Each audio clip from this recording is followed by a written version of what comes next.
So for this episode, we're focusing on the pitch competition for shaping CT's future, entrepreneurship and leadership. We welcome in Niko Zurita, the Vice President of People and Culture at Inbox Health. Thank you for coming. Thanks for having me. Happy to be here. Absolutely.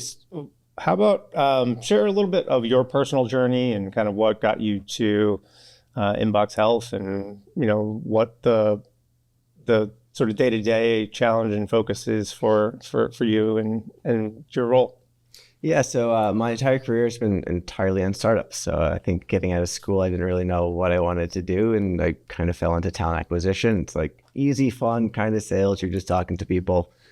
And I think then I went around a couple different jobs, and I landed my first job, which was Hire One. They're one of the original startups in Connecticut, one of the few that had like this Google-like office. You walk in, there's a barista, there's a pool table, and it's the vibes that you want. But I think beyond the vibes that are in front of you, it's just the people. Mm-hmm. There's something about a startup where you're just figuring something out that's not existed before. You're building new things. It's not straightforward, and it's not a linear progress. Like some weeks you're like, we're winning, this is the best, and other weeks it's not great. I think I just truly fell in love with startups. So then I went from talent acquisition to head of people. They were acquired, and I oversaw another company, Bank Mobile. And at that point in time, I was their head of people. And it's a very different challenge from I'm recruiting, finding fun people to I'm building a culture. I'm overseeing the architecture of what we're going to become and how do we interact with our teammates? How do I talk to you? How do I do performance reviews? What works, what doesn't?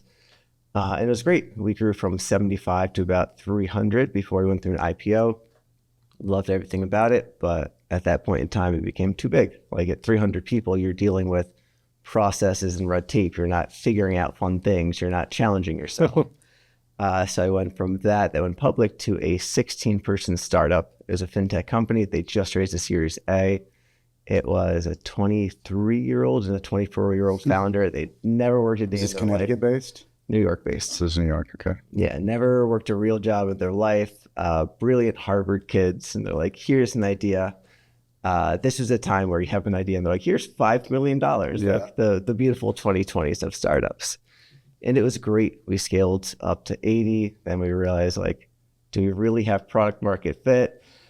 And we were a fully remote company. So the entire time, I was just kind of figuring out, all right, how do we build this? How do I get these leaders who have never truly interacted at the level that they're operating with the teams? How do we build with purpose and meaning? And it was great. And I was there for about 2 years, but I've always wanted to be local. My last jobs were Philly and Boston and New York, and startups aren't really thriving in Connecticut, not yet at least. You guys are doing it's great. And that's kind of why kind of put me on a dual track. So right now I am at Inbox. They're fantastic. It's one of the few beautiful startups you'll see in Connecticut. I'm about to raise capital.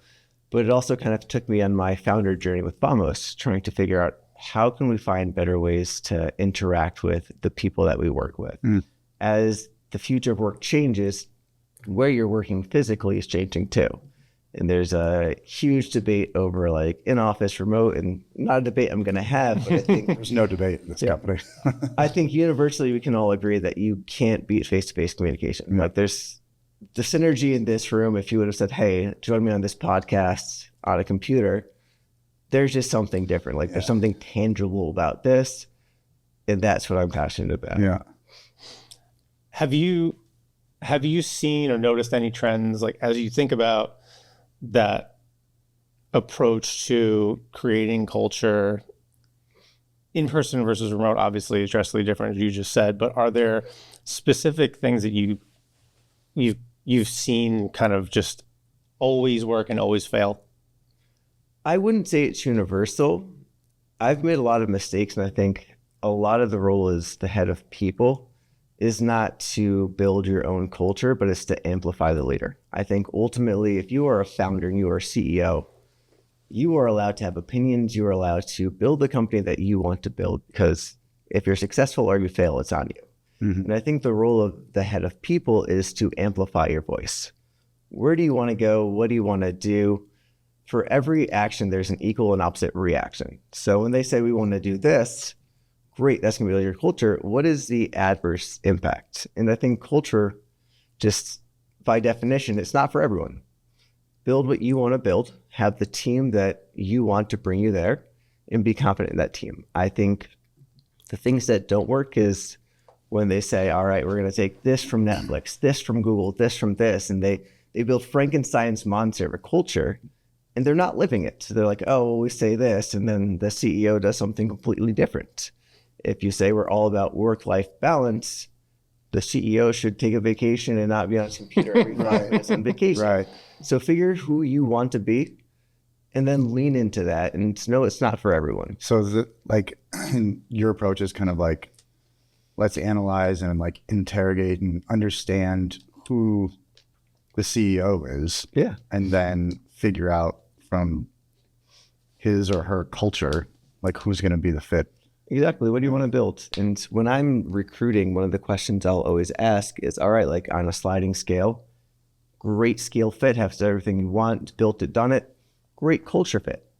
If you have to like pick one, where is the sliding scale going to go? Right. And sometimes you're building, you need someone who's built it before, and they can be a little bit of a variance. And other times you're like, look, I want to bring someone in that believes what I believe, Yeah. that knows what we're building, that has the same passion, because when things go wrong and it's 8 p.m. on a Friday, like I want the guy who's going to pop to the corner of the bar, jump on his cell phone and help it out. Because ultimately our failure in early stage companies is every day you're about to fail. You need to fight every day to get past. Do you think that your kind of like approach and methodology with like recruitment and getting the right people who are culture fit, do you think that that logic is more applicable just to startups and early stage companies? Is there a point of scale or whatever where it's just like it's not necessarily about the CEO's brand and culture? Yeah, I think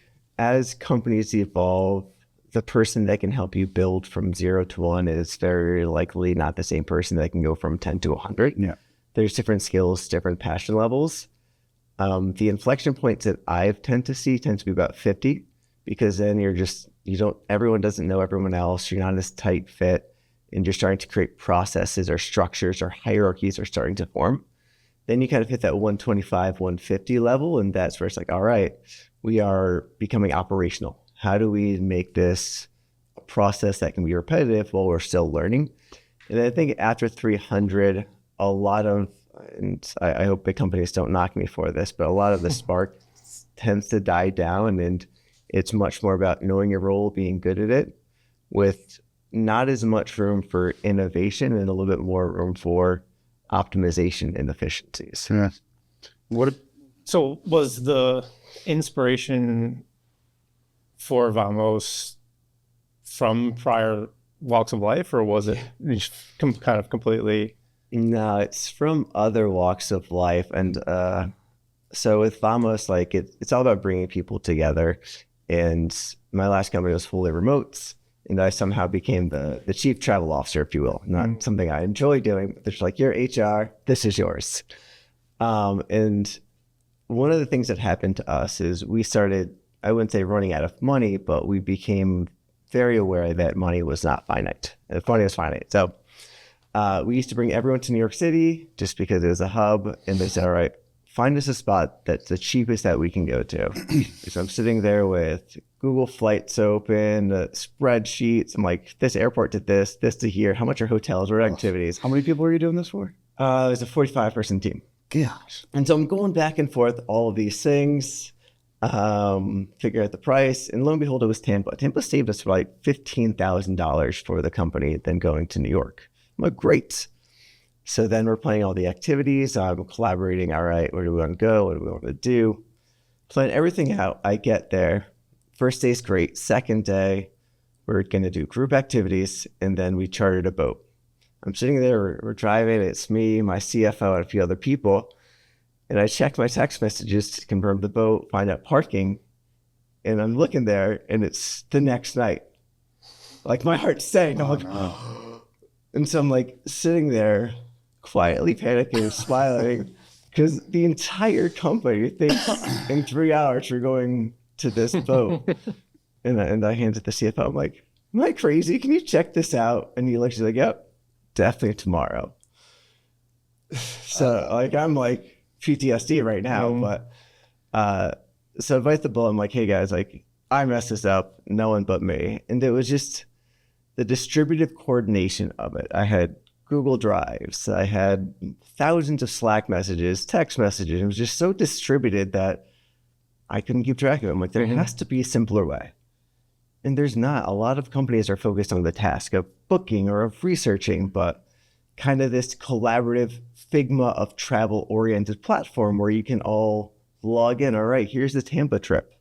Here's what we're going to do. And here's a comment. So just being able to have something that tracks, because I'm not a good travel planner. Like, you can ask my wife. I am not a good travel planner. My contribution to my wedding was showing up. Like, I have a lot of skills, but like planning events, not my strong suit. But I think a lot of people are just put into this, all right, we're going somewhere, you're planning it. And it's just distributed process. And honestly, everyone makes enough where if you just have a tool, just plan it there, collaborate, because no one wants to just have an AI garbage trip that plans it out for you. I like how you built a product based off your traumas. So I'm still sweating right now. Brought back bad memories. You're in a safe space. Is it, so it's primarily geared for corporate travelers? I Corporate think bookings? I think that's where we're going to focus as we continue to expand. I think it'll expand whenever we go on group trips, like me and my family. I'll come home and my wife will hand me like a little envelope full of Groupons. Like, what do you think? So I think it's applicable, but the challenges for families or bachelor parties are inherently different than ones with the group. I think with corporate travel, it's about the experience, about uniform, playing everyone on the same page. You care about cost, but you care much more about a budget. In individual travel, you have the time and you're willing to weigh enterprise versus all the different other booking options to say, well, here's the best. Individuals, you can spend 5 hours on research and it's, if you mess up, it's just the people you know.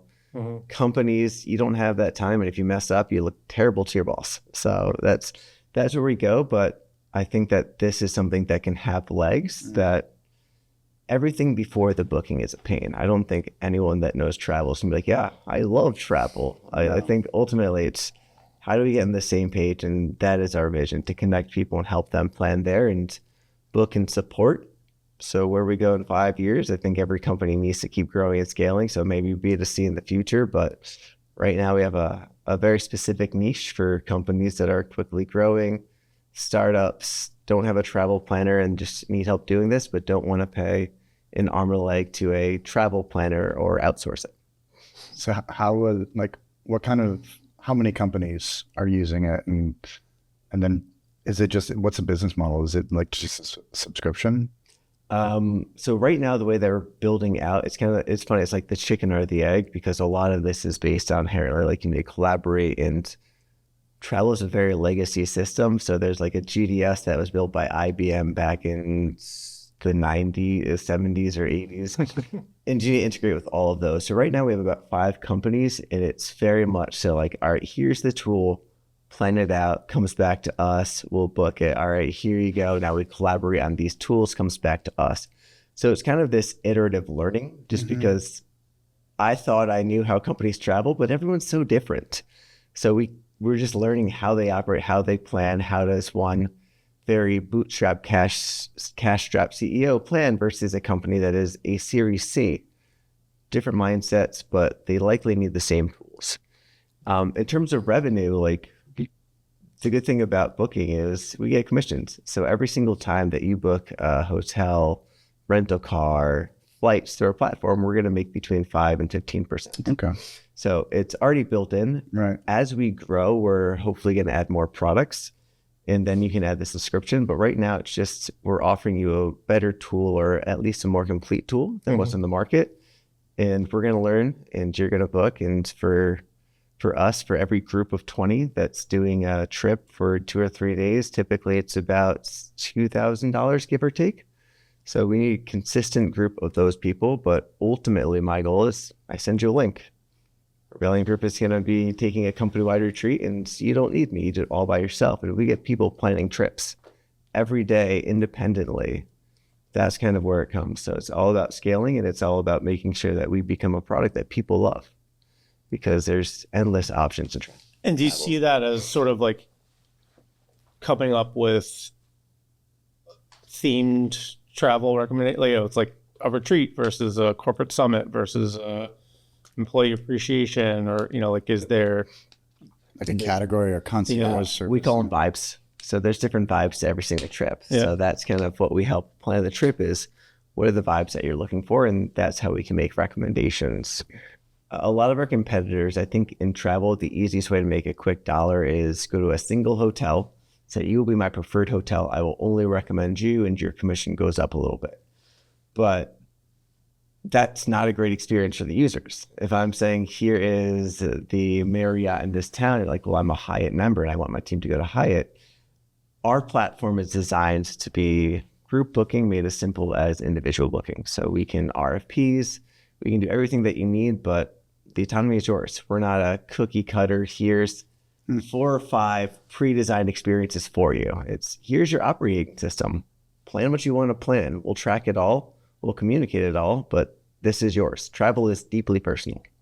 So what kind of like data are you, like you say, like because your customers are, it's also market research, because you're learning how different types of organizations, whether small to large or whatever, what kind of data points are you capturing, and how are you using that to help inform like the next iteration? Yeah.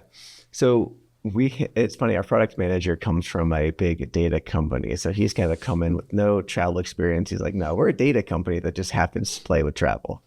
But I think data, you kind of look at a few ways. So right now we have the vibe section, which says like, what are you looking for? What kind of environment do you want?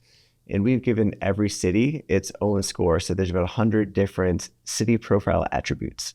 So you're saying we want this, and we're budget sensitive and we want this. Our algorithm will say, well, here's your top 3 or 4 choices. And then if you know where you're going to go, we can use the data to say, this date is $5,000 more than this date. And then once you get into the planning stage, one of the things that I'm like obsessed with, it's going to be the next iteration. It's not where we are today.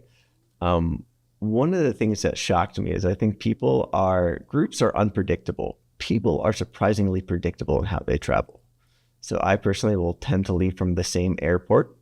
There's 1 or 2 carriers that I'll always take. I typically, because of my kids, will leave in the morning, get back in the evening time. And a lot of people have those like, this is how I like to travel. And I think ultimately, when we know how you like to travel, if you're saying, I'm going to LA next week, great. Well, I know that you leave from Bradley, you like JetBlue, you leave in the morning time, and you're a Hyatt's member. You'd probably pretty accurately make a recommendation for, here's your trip end to end. Would you like me to book it? That's interesting. One of my friends is like a huge Delta, and he was actually going to take a layover or do a red eye so he gets Delta as opposed to any other airline. But everyone has a different persona. And the way that we're going to use data is I'm going to learn your persona, which is different than his persona. And then we're probably going to use a model that says, all right, based on your persona, what are the recommendations? And what we've seen is I'll make a recommendation. You're going to question it. You're going to be like, I don't trust you. And you're going to check it out. And our goal is to see how closely did our recommendation come to what you actually booked. And over time, hopefully you say, well, they got me again. Yeah. You can start to trust this process. And then when you have 5 people, I know all 5 people, all right, you might have thought you're going to this hub, maybe Salt Lake, but he's a JetBlue member and that's not their hub. So here's a hub that is one-way flights for all of their preferences. And that's kind of the world that we can get to once we get up to scale. So it's a pretty cool concept. And I think a lot of travel companies inherently become like expense management platforms just because there's so much money and you want to create the rules. We want to create the best experience and put some mornings out there, but we want to be a travel first platform. And I think data is the answer there. That's really interesting. Is the ideal future for you to truly scale, or is it to build a moat around the capability and then get acquired to get integrated into a I think already functioning travel platform? it depends. I think right now we're having fun building. Like I'm so spoiled. I have two incredible jobs. Like I can't complain about like Vamos. I've worked with all these people in past jobs. It's truly incredible to build something new that hasn't existed. And if we get successful and then Priceline comes in with an offer, I think you always kind of consider it. But I think our goal right now is the collaboration and the operating platform is missing. There's a lot of booking platforms, and maybe we can create a process where people can white label us and they can use our platform to help better plan their experiences. Or maybe we just keep growing, and like Navin was one of the few travel tech startups that's relatively new. They're IPOing for over $1 billion. So if you can get successful in travel, you can grow wildly. But the 0 to 1 and the 1 to 10 are exponentially harder than a lot of industries because of the plethora of options. Have you taken investment at this point, or are you guys bootstrapped? We're primarily bootstrapped. We're thinking about opening our investment up later on this fall. So right now we had CCEI that helped fund us. Yeah. We've had a few different grants, and the founders are just contributing right now. So it's all us. But because it's such a crowded industry, we can't just say, here's my idea. I think we need to come to the table with something tangible. And that's why we've been trying to expand out as far as we can get, so that when I am talking to investors, it's not, here's my idea. It's, here's the operating system that is functional right now. You can book a trip. But here's the vision for why travel sucks today, why it can be better. And no one else is doing this green field of pre-trip booking. What do you think's the reason others haven't? Have they truly not identified the problem? So there's a few challenges logistically we have to figure out. The first is going to be, if I'm recommending a spot, you give me 10 different people and say, where should we go? And I want you to price it out. I need to, in theory, look at the origin of all 10 people and look at infinite destinations. Where are all the possible spots you can go? And every single one of those is an API pull for flight prices, for hotel. And if you think about 10 times 100 different options, you're doing thousands of calls. And it almost becomes prohibitively expensive to kind of do this, and you're not making revenue. I'm doing more pulls per booking than any other booking platform out there right now. So it's not a great model, but then we use data and we start to understand, all right, historical trends. And we can say, all right, well, this is typically cheaper this time, and we can make better directionally active ideas. And I think the other thing that we're really focused on is this collaboration piece. And you're making money on travel. Why would Priceline offer a collaboration piece? You're gonna be booking through Priceline if that's your goal anyway. And I think because it's a smaller market, the general consensus tends to be, don't sell to YC companies, don't sell to startups, because they have the highest turn, they're hard to get over. But it's the market that has the biggest pain points. And I think with every good startup, you need to focus on a niche, focus on something that's underserved. And then once you get your traction, you've already got a head start. And people can catch up, and I'm sure they will. But I don't think it's served right now. And I think our market is unique. And also talked about the debate between in-office versus remote.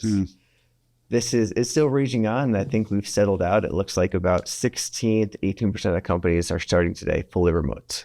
So they will never have an office. They're the target market. They need to be served. Then you have the second challenge, which is going to be the 64% that is landed on this hybrid approach. So we're sometimes in office, sometimes not.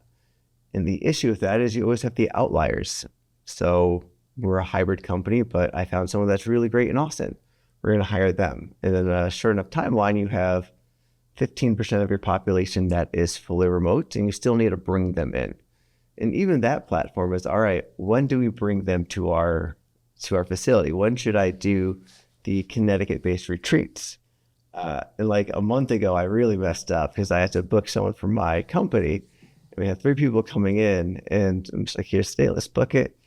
And it was Yale Parents Weekend. So the hotel room that typically costs $125 was about $300 and change per night. So we spent so much more money. And if it would have been like, oh, well, heads up, it's Parents Weekend, we could have pushed it. I I think the phenomenon is called the Taylor Swift effect. Wherever she is, you're going to see prices in that region skyrocket for a short period of time. Right. So if you guys decide we're doing a retreat in this area and you're not Taylor Swift fans, first, shame on you. But secondly, you go there and the prices are much higher. And then you've already spent all this time planning and prices are killing me. There's a lot of things you don't know, and that's what we want to uncover. What about like if you're planning a corporate retreat for 10 people and you're taking all these different data points to put together that recommendation? Yeah. Like, is there some kind of like scoring system that you put in place where it's like you've reached that threshold and it's like it's going to appeal to everybody at a certain level?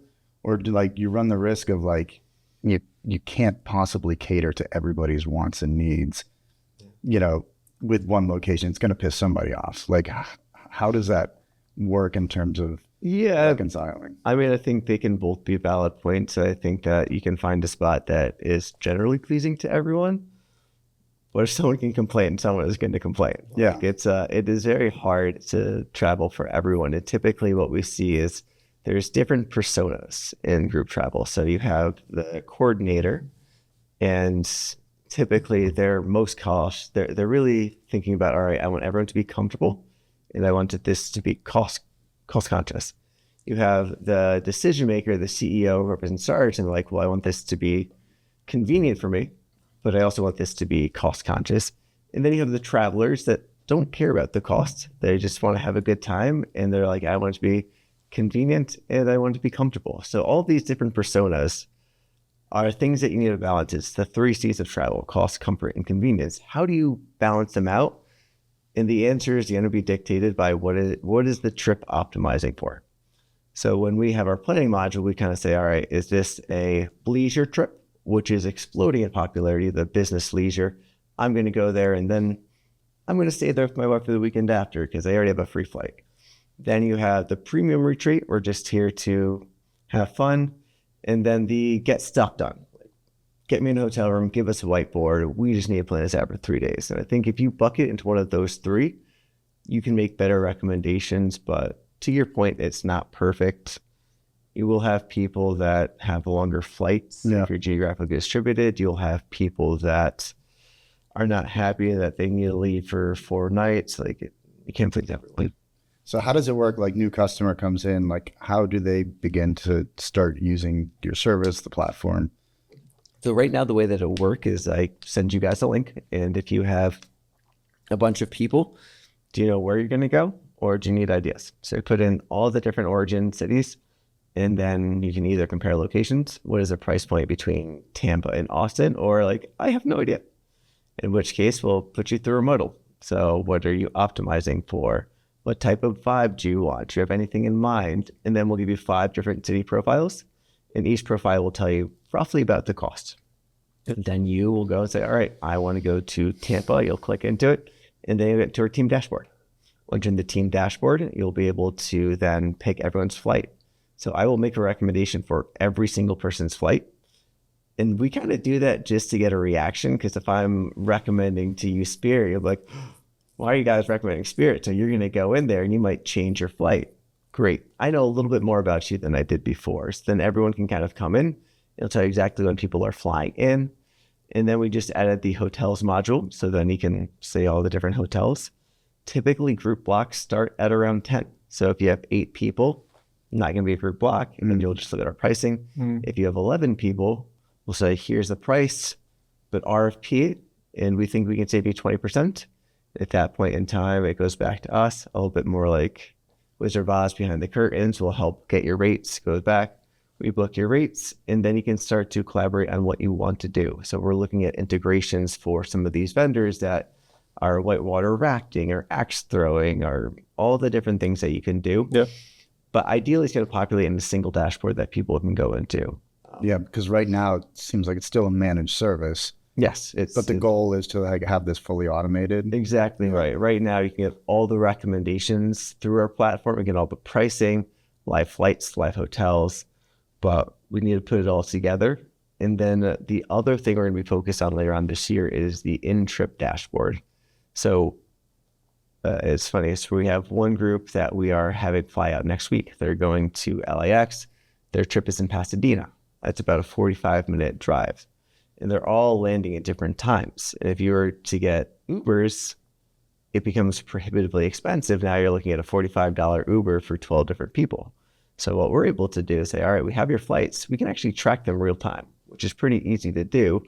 And a lot of flights get delayed. So let's just say one of their flights is delayed. We can very easily and automatically change the groupings. All right, now these 3 people are traveling together. This person's going to the next car. And those are the things that we're exploring. I think every pre-seed company is trying to find a product market fit. And I'd love to say this is our product market fit. We have a strong hypothesis. We've done over 50 different user interviews. We know. But in 6 months, maybe we go to B2C. Maybe we find out that corporations or travel agents want to buy our platform so that they can do better planning or collaboration.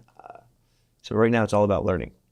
So how are you, like your roadmap to that fully automated world? Because I feel like, I don't know, I could be wrong, but like investors, like they'll want to see as little human touch as possible with this, because all that does is represent an overhead cost. And it's like, so what's your roadmap to getting to that full automation, and like what tools, like what kind of AI you're going to be using to get there?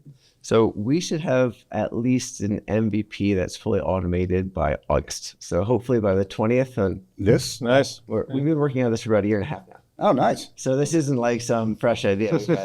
And my team is fantastic. Like all of them have been, no one is early career. We're all very senior. We know what we're doing. How many people did I already ask that question? So there's 5 of us. 5. Okay. Yeah. So August is ideally when it's going to be. The way that we're That's exciting. You guys must be stoked. I know, we're very excited. I mean, I also we need money, so Yeah, no shit. so the push is to get us in a stable spot where you can plan a trip, and you'll be like, all right, I see where this is gonna go. It might not be everything, but you'll have a sense for where this is gonna go. And then we'll go from there. So that's the plan. I think the way that we're using AI, it's funny. We started this 2 years ago before AI was this big craze. Right. And now it feels like every 2 weeks, people are launching a new AI travel service. And I try all of them, but all of them are this like facade where it's like, all right, I'm going to be going to Florida. And then it's like, here are the top 5. It's just a different aggregator. Like, really? Yeah. Not even that. They're just populating and regurgitating data that I'm sure another AI wrote about the best spots in Tampa. It's like my shitty Spotify DJ playing some. Like, I don't like this. And that's what a lot of AI is doing. So our goal essentially is going to be, all right, we're using data to populate, here's the best recommendations, and we're focused on collaboration. But when AI is used, you can compare 2 cities. And the other thing is the warnings. All right, what's the weather going to be like? What should you pack? AI is very good at saying, what is the distance from the airport to the hotel? How can you get there? What are the different options? Is there a train? Is there a car? How much would an Uber cost you? What should you be aware of? What is the region like at that time? Are we going to recommend Florida in September? Probably not. It's cheaper, but there's hurricanes. So AI is filling in all of those gaps. That's going to say, this is where I'm going to go. They're going to complete a big picture for you. So you'll come in, we'll make AI recommendations, and then you and your team will collaborate and be like, all right, here's the AI trip dashboard and the itinerary. Garbage, let's put this in, let's put this in. So I think our goal is AI will give you a framework and it'll give you a template, but we are focused on a collaboration. We are focused on making sure that everyone at the table or anyone that you want has a say, and it's a dashboard that everyone can be on. When you say collaboration, who's collaborating here? Where does, what's the frame of context for that collaboration? So if you guys are, let's talk about a leadership retreat, because a lot of them were kind of the pain of what I did as every single quarter. Where are you guys going to go? What are you going to do? What's important? And so the collaboration comes in where I'm going to show the entire trip, and maybe we're going to go hiking and someone will be like, I just sprained my ankle. So how about we do another thing? And sometimes there's other ideas that people don't have. So if I share with you the itinerary end to end, you can start to add and say, all right, well, how about this thought? how about this? And also with dates, one of the painful things is finding dates.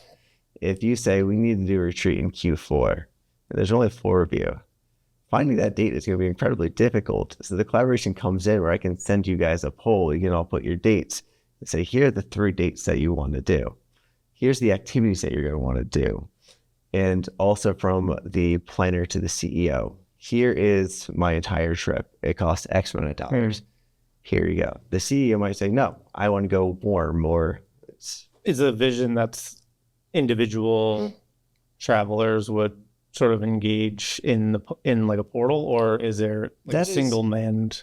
So I think like the way it's, apologies for interrupting. The way that it's built today is that you'll have an admin and they can invite team members in.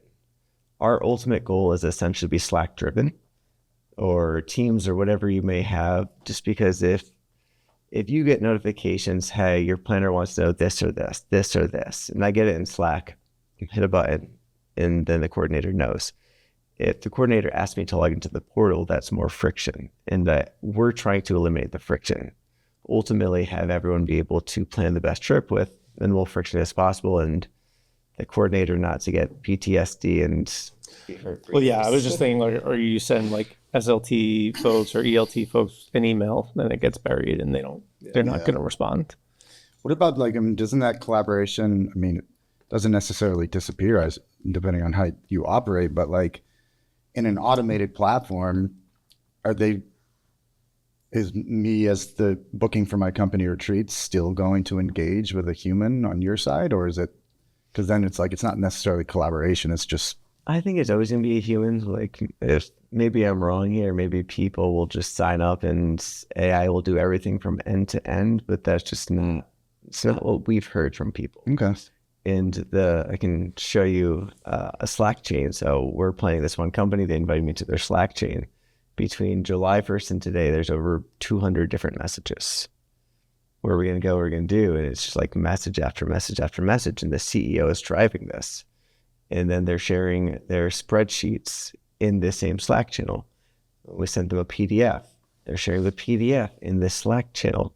So maybe collaboration is a strong word. Maybe it's just transparency, insights, and bringing people along. But regardless if we exist, when people plan these retreats, there's a lot of back and forth. There's a lot of talking and decision-making that go on. And we're just trying to streamline that. So you're not saying, did I text PJ, or is it Slack, or is it an email? And everything's in a neat little folder. So when you're going there, you're just focused on the retreat, the team building, and like the things that make retreat magic, not the coordination pain of it all. Because it's even like this is not a business model use case, but like I was just like, got a text message over the weekend from like the fantasy football league that like I'm in. It's like when's the draft day? And like there's 48 dates suggested. Like every single person's like yes, no, yeah, and like just no idea what it's actually they're saying yes or no to. Like still 200 messages later, don't have a date, right? Like that I know of anyway. Why did I start this thread? No, I didn't start it. I didn't even weigh in. I just let it all unfold. And then when we get to like a short list, I weigh in. But it's like that whole going back and forth is, I mean, that happens. It's like herding cats. Yeah. What about like, maybe these are edge cases, but like,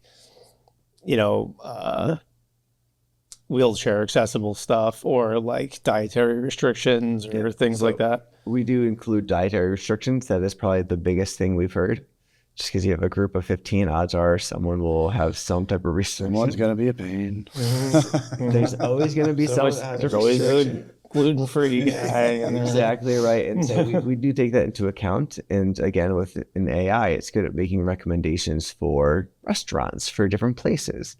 And if you are booking it in a hotel, you just, here's everything for the RFP. Here's all the travelers, here's restrictions, send it out to 5 hotels, and they'll kind of mirror the magic. So we're making recommendations, and then I'm sure people will still look and research, but now it's not a green field. Now it's, all right, I have 5 spots. I'm going to recommend it. I'm going to share the link, guys. This is where we want to go. Everyone can click open the link. Looks great. Decided. Are you focusing on, is it US only, like focused? It's US only right now. US destinations, we're starting to open up the origins. But as soon as you start kind of opening up the world, you get into visas, you get into different type of restrictions. So I don't think there's a path forward where we're a successful company and only focused on the US, but I think it's an easier problem to solve. And if you can figure out the US, once you expand, you'll have the framework to do so. And it's just adding in a few different features or alerts that maybe didn't have before. So your commercial model, so that's like, you're not necessarily charging a fee to your clients. You're just taking the commission that you've negotiated with the airline, the hotels, the blah, blah, blah. Yep.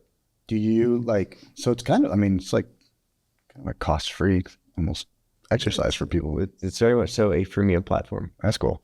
What we need to prove is that I'm adding enough value for you to do it in my platform. Right. And if it's free, it's a low bar. And once we start to figure that and learn, I'm sure there'll be a SaaS model for HRIS integrations, for Slack automations. But today, try our platform. If it's great, I want to hear your experience and why it's great. What can I do to improve it? If it sucks, let us know. We'll keep working on it. Even just like a one time to like pay for itinerary storage. Like if people want to go back and what did we do last year? Yeah. I don't remember. Where did we stay? I don't know. Wasn't it that place in Orlando? Whatever. Right? Like, what if somebody just like, if it wasn't, you know, HR rep in a company, it was just like me and I wanted to plan a trip for my buddies. So like me, BJ, and James are going to blah, blah, blah. Can I do that? Is there anything that stops me? Right now, no. I think ultimately our barrier will likely be company emails just because that's our target. But we'll kind of figure it out. Navin does something pretty cool, which we want to kind of focus on. In a few of the user interviews, we always ask personal questions like, how do you travel? Where do you book?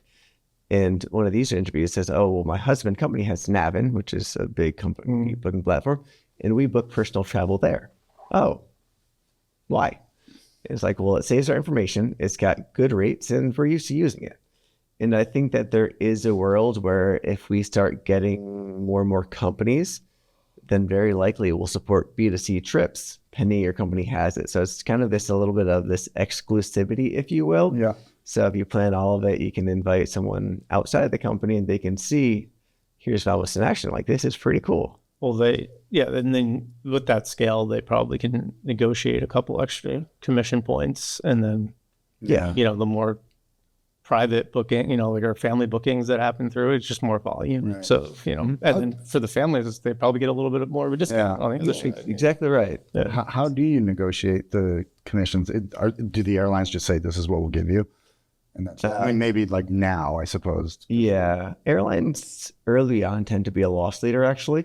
Okay. You're getting money in the hotels, and there tends to be a standard rate for hotels and saying, all right, between 7 is the Marriott's. The smaller ones typically have higher. Yeah. And most of the GDSs will give you, here's the pre-populated GDS rate. What does GDS mean? GDS is a global distribution system. Okay. There's only 3 GDSs, and 90% of the flights that you're taking get resold on the GDS. Huh. So every single company is connecting to these GDSs, all the flights, all the hotels, they put everything there, and then travel agents tap into this. Wow. Now it's evolving, and that's kind of part of some of the tech that's happening today, but that's where a lot of travel happens. That's where you get the rates. And we have booking partners. So we're not focused on the booking aspect right now. We're never going to be the best booking company there is. We're going to be the best planning platform, the best communications platform, and the best research platform. And hopefully you'll never leave our tool and you'll book everything there. That is our goal.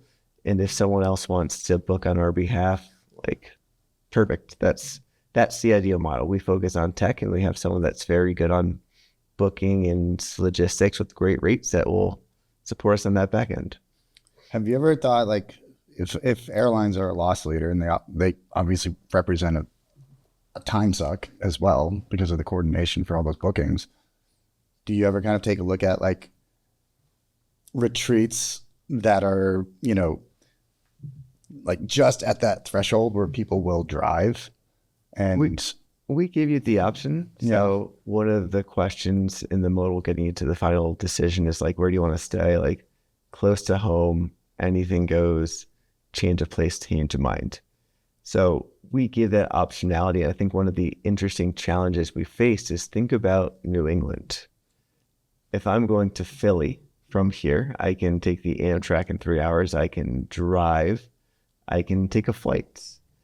And we did a retreat to Baltimore. And I think that there's a lot of these trains, cars, automobiles, which we're going to do.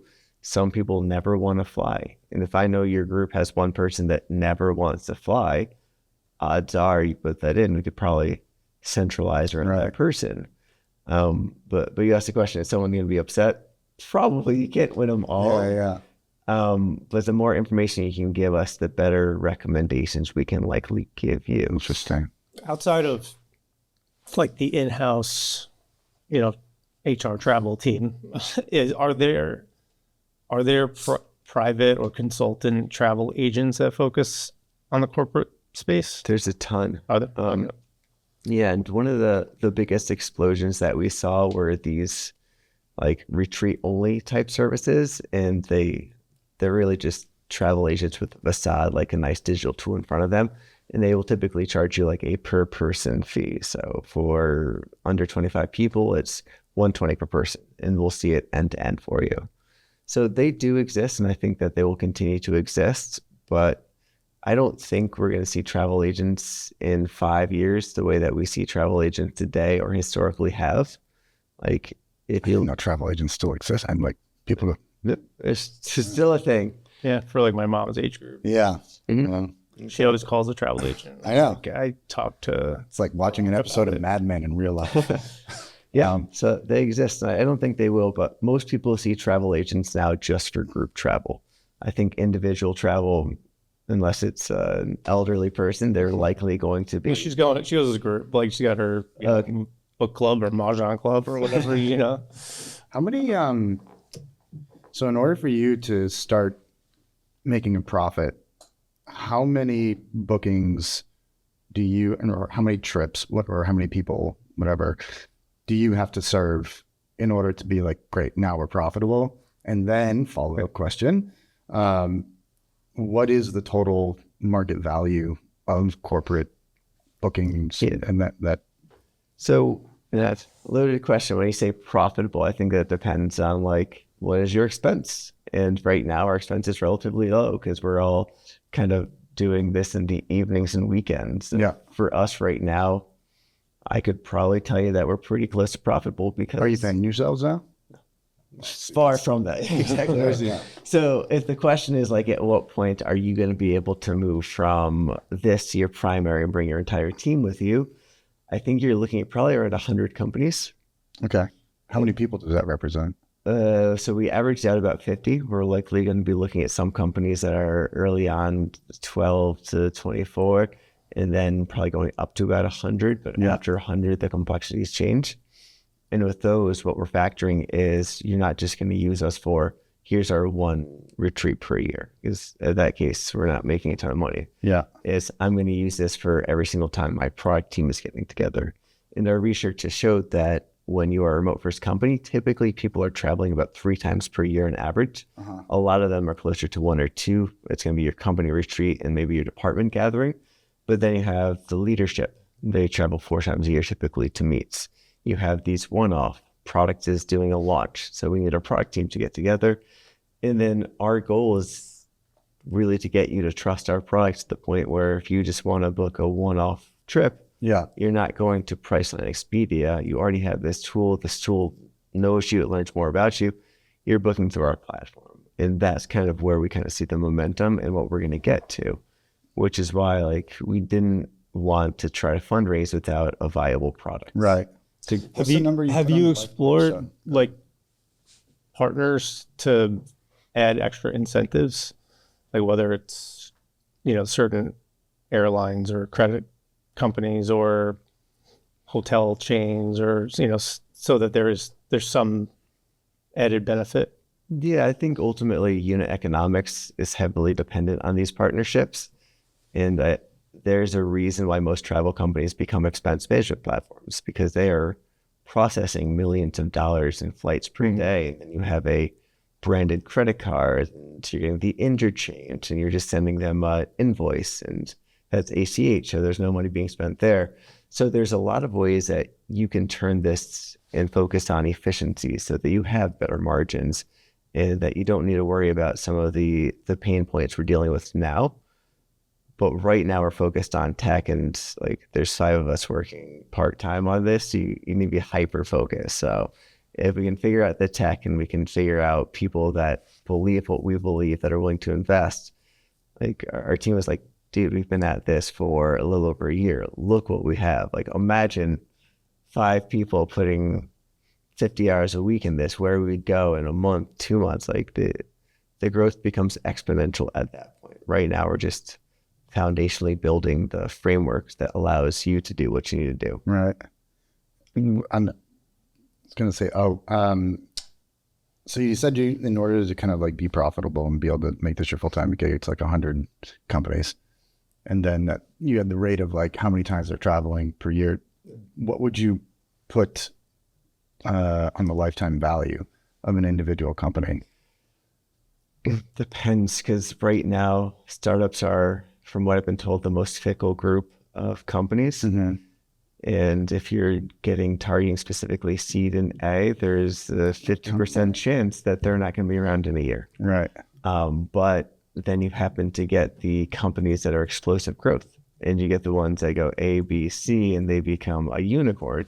So if we happen to land 1 or 2 of those, it's going to allow us to scale with it. Mm-hmm. Ultimately, in the next 3 years, we're going to have to move upstream. Right now, our focus is SMB, small, medium businesses, and they're going to help us get legs.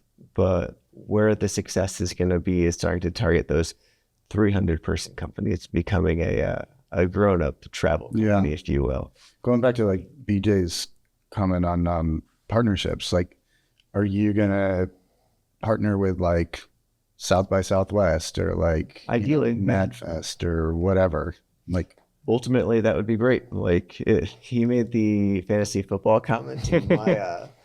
One of the things I always want to do is we have a fully remote fantasy football group. I'm like, dude, if we ever get funded, we're all gonna use this, and wherever it tells us to go, we're gonna go. And I think that there's a lot of fun things that you can ultimately end up doing with this platform. Yeah. But in terms of the partnerships, I think you can partner with like fantasy football, like NFL.com. I'd always want to do something like that and be like, hey, if you book your trip through us, one of those will be free.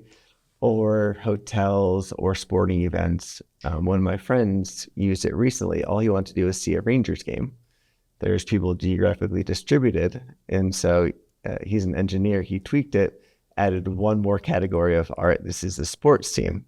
And they ended up going to Salt Lake City because it's where they want to go. They were able to catch a Rangers game that day, and it just worked out for them. So there's no reason why sports teams or different events, you can't plan around it, because it's just one more price point. And all right, here's the total cost. Well, it's like we just responded to an RFP recently for it's a state lottery, and just doing some of like the market research, like we found that some lotteries focus very heavily on the games themselves and the prizes. Some lotteries focus on the experiences that accompany the purchase of a ticket, right? And so making that the catalyst for kind of engagement with the platform. You're also booking travel, but you're focused on the fact that I get to go to a Rangers game or a Giants game or whatever it is. Or and because where I was going before was like you bring access to those that aren't on the GDS, or like if you can, like I don't think a Velo is, right, but like if low cost carriers are a completely different bucket, pioneered by Southwest years ago. They're not on the GDS. They are, I don't want to get too much into the jargons there, on the NDS, which is essentially a direct API between your company and the flights or the airlines. And GDSs are trying to keep up, but everything's evolving. Technology is growing so crazy. And that's why I think for us, our goal is just to create an experience, a platform that adds value to you and brings everything together, all of these fragmented tools and research into one easy to use platform. And then where we go from there, it's really exciting. Every time I talk to this about someone, it's like, oh, And what about this? And what about this? And I think that travel is like fun. Like, it's exciting. People like to travel, like the concept of it.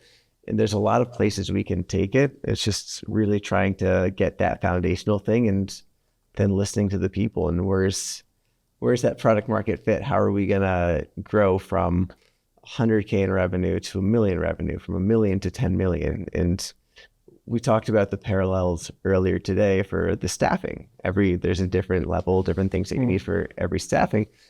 Corporations are the same. So the challenges we'll have to get to 100,000 in revenue, which is our goal for next year, is going to be different than our right now, where this year we're looking to end around 10,000 revenue. And then in 2 years, it should be hopefully in the millions. So we're trying. Yeah. I mean, I suppose like, when you get to the point, I don't know, do you have somebody who's doing any of the marketing for you guys right now? We have one intern that does some of it, but I'm not great at marketing, and I've learned recently it's all about consistency. So having someone there that can consistently help us, I think, is going to be a game changer. That's because there's also the opportunity to start using your customers and like having them be advocates on your behalf, right? And then putting that all over LinkedIn. Well, if you guys are addicted to LinkedIn like I am, I feel like if you're just scrolling LinkedIn, there's always these posts of people on boats or bowling and like, oh, the company-wide retreat we just had, look at all this fun. Yeah. And that's actually where we get a lot of our early customers, or I see those people and I reach out, I'm like, hey, tell me about your experience. What went well? What sucked? Tell me all about it, complain. And then the next time that they're planning, just, hey, like, we can do this for you. Work with us, let us learn. It's not any more expensive than doing it yourself. In fact, you're saving yourself time and right. And is that how customers, like, is that your customer acquisition is outbound right now? Right now, it's all outbound. Interesting. From your perspective, what was Navin's sort of key in their growth or, explosion? I think that their explosion was based solely on the premise that Concur sucks. It's really like, Concur is the worst platform. And that allowed kind of the travel banks, the Navins, and these more intuitive platforms to grow because they're offering a larger experience, better tools. Like, I always kind of compare travel to banking because my career started in neobanking. And neobanking existed just because legacy banks had bad technology. And I think travel very much so feels the same way, that there's a very cool facade or UI that you can put on top of this thing that changes the experience. It's the products that will drive you there. And that's what we're focused on. So that's kind of how I see all of this. And Navin did a really good job making it a user-friendly, intuitive platform that felt like an Expedia, something that I was used to, and not this boxy, old IBM type feeling system that Concur was when Navin got started 10, 15 years ago. I tried. Okay. Yeah. I want to know what the roadmap was, if that's something that's repeatable or not. It's all about features. If you find something that people want, listen to the people, listen to the pain points, and anyone can build travel, but it's about finding what are your pain points and trying to solve them. And I think the pain points it's fragmented. Even if you use Navin, you're going to another site to research, you're on Slack talking to teams, you're pulling here and there. It's trying to bring it all together. Yeah, it's such a disparate set of sites, bookings, emails. Well, Nick, thank you. Yeah, of course. Thanks for having me. Vamos, the next corporate travel giant. Hopefully, everyone look out. Connecticut's big on corporate travel giants, so it's got great talent here. And it's awesome. Thanks. Track record of success, right? Exactly right. Appreciate you guys having me. Yeah, dude, no, that was great.